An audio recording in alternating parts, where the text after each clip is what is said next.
Hey guys, Adam here with AmericanMuscle.com. Today I'm bringing you a detailed overview and installation of the CompCam's Stage 3 Xtreme Energy XE270AH Camshafts, which are available for all 96 to 04 Mustang GTs. So in this video, I'll be going over the sound you can expect at idle from these cams, as well as the power gains when adding them to your GT. On top of that, I'll talk about the application and the street drivability, if any, with the cams, and I'll top the video off with the installation. I'll let you know up front that's going to get a full 3 out of 3 wrenches on our difficulty meter.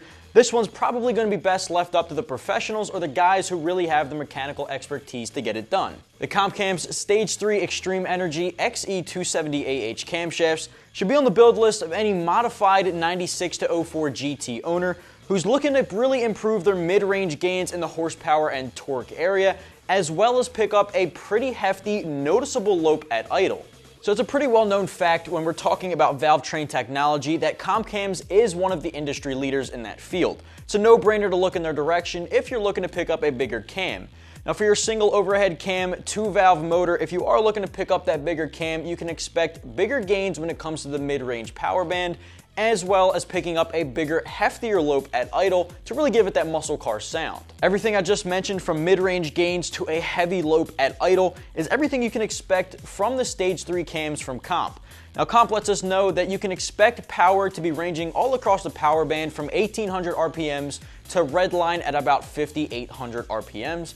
But of course, the bulk of that can be coming in and can be expected to come in right around the mid-range like I mentioned before. Now with that comes a heavier lope, because this is one of the bigger cams given it's a Stage 3. The XE270AH cam we have here is going to give you that heftier lope. You can expect a heavier, noticeable sound when you're idling at that red light. Definitely something you want from a Stage 3 cam, something you want from a muscle car in general. So as I mentioned before in the beginning of the video, this is going to be geared more toward the modified 4.6 liter Mustangs, simply because this one is a bigger, heavier cam that does require a lot of support. Now speaking of support, CompCams highly recommends picking up, in addition to this, the CompCam's Beehive valve springs to really support the proper installation and to prevent any clearance related issues you may have while installing these. On top of that, they also recommend picking up brand new valve spring retainers, which of course can support everything that you have going on, especially the high pressure springs you'd be installing as new. All of this is highly recommended. You can get away with other brands, but of course picking up a CompCam's camshaft would definitely be supported by a CompCam's spring as well as the CompCam's retainers. Like I said, some of those things you can do without, but it's highly recommended to pick those up. There's also a couple more things that are leaning more toward on the required side of things when you're installing these. They're basically designed for 355 gears or steeper, and if you've got an automatic transmission, a 2000 plus stall speed converter should be also installed as well, just to get this running properly. That's more, again, on the required side of things, so if you're picking these up, tack all those costs onto the final price there when you're shopping around. So when it comes to those modified 4.6s, there are a few things that you would already need to have on your Mustang in order to support the Stage 3 cams, including an intake, maybe a full exhaust, of course, the cold air intake, the throttle body. Those things all put together, tied in with the Stage 3 cam, will really maximize all the performance. Just sticking a Stage 3 cam on a completely stock 4.6 will not have this thing running the way it should be. Considering it's such a big cam, it needs those supporting mods. There is also one more thing I'm going to throw at you that is a very good idea to pick up, which is going to be the adjustable cam gears. Now when you're setting up a bigger cam like this, you are modifying the camshaft to crankshaft centerline position, so adjustable cam gears can help you fine-tune all of those little details to make sure this thing is running at its maximum potential. Tying all of those parts I just mentioned together, in addition to the 270 cam we have here, all of that can expect to make around 40 rear wheel horsepower as well as 30 to 40 pound-feet of torque. That's something a lot of the customers are claiming who have reviewed the product and applied it to their own 4.6.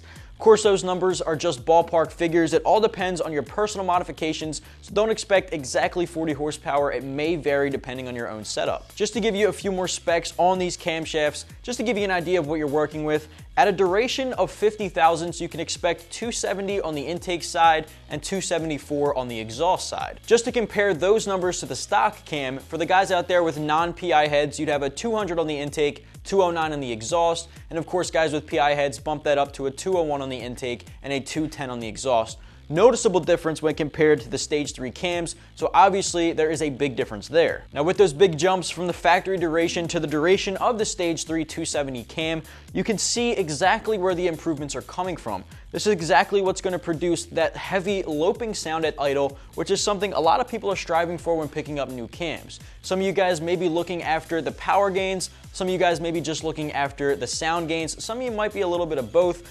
I myself am more interested in the sound gains, but of course, if you're looking for the power, it's there. If you're looking for the sound, it's definitely there. So this one's a good cam to cater to the guys out there who have modified 4.6s and are looking for best of both worlds. With that in mind, I do want to point out this is one of the more noticeable street cams available on the market. The Stage 3 cam is probably coming around one of the last options as far as street drivability. This one gives you the heavier lope, gives you a deeper lope at idle, a noticeable sound, the power gains at mid-range, but of course all that tied together still leaves you drivability as far as daily driving is concerned, and it's something you can easily do on the street without running into any issues. Now if you moved up to a Stage 4, that might be a little bit of a different story. So the Stage 3 might be the cutoff line there as far as the comp cams options are concerned.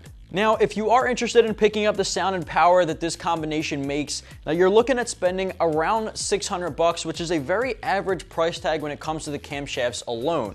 Now you get everything you see here, literally just 2 cams for your single overhead cam motor. With that said, $600, a very average price tag, but you want to factor in all of the additional pieces that you need to throw in to get this thing running properly. If you are going with the Beehive valve springs, that adds a little bit more pricing to it, as well as the retainers to go along with that.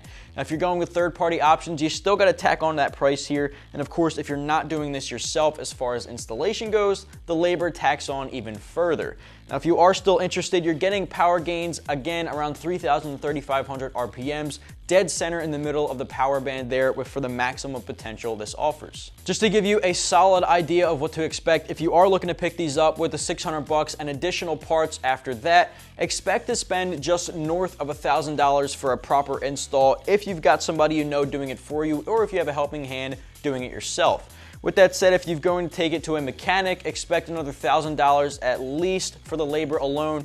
So this is a pretty pricey install. This is why it gets the 3 out of 3 wrenches on the difficulty meter, but I'll touch on that install in just a second. So this one is definitely going to test the toolbox as far as the install is concerned. It requires mechanical expertise. If you're not comfortable doing it yourself, no shame taking it over to a professional. But then, of course, you're going to have to tack on the labor cost, because this one does take several hours, if not a full day, in the garage to complete.